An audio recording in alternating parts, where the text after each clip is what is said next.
ಬರ್ತೀನಿ. ಡ್ಯಾಡ್,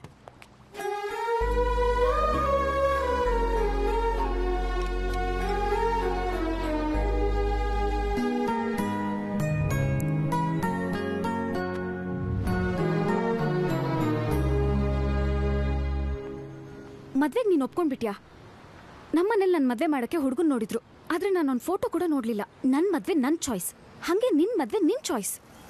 ಮದ್ವೆ ಇಷ್ಟ ಇಲ್ಲ ಅಂತ ನಾನು ಮನೆ ಬಿಟ್ಟು ಬಂದಿದ್ದೀನಿ, ಹಾಗೆ ನೀನು ಬಂದ್ಬಿಡು.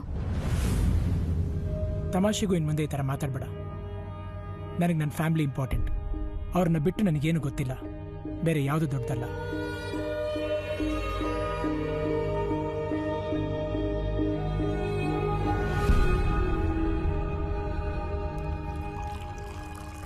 ಸಿದ್ಧಾರ್ಥ್, ಬಾಪ ಕೂತ್ಕೋ, ಊಟ ಮಾಡೋ.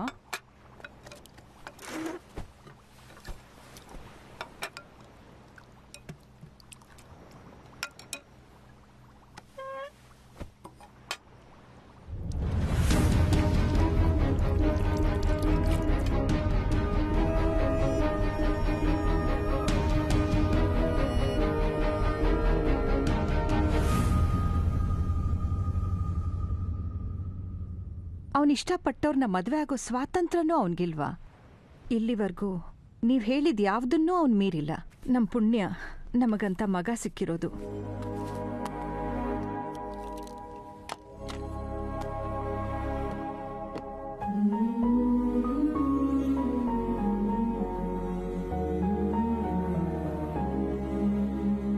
ಬಾವಾ, ನೀವು ಸಡನ್ ಆಗಿ ಸೈಲೆಂಟ್ ಆಗ್ಬಿಟ್ರಿ, ಹೆಂಗೆ ಬಾವಾ? ನೀವಿಬ್ರು ಅಪ್ಪ ಮಕ್ಕಳ ಜೋಡಿ ನೋಡಿ ಎಷ್ಟು ಜನ ಖುಷಿ ಪಡ್ತಾರೆ. ಅಂಥದ್ರಲ್ಲಿ ನೀವು ಈಗ ನಡೆದಿರೋದು ಏನು ಬಾವಾ? ನೀವು ನಿಮ್ಮ ಫ್ರೆಂಡ್ಗೆ ಕೊಟ್ಟರೆ ಮಾತನ್ನ ಉಳಿಸ್ಕೋಬೇಕು ಅಷ್ಟೇ ತಾನೇ?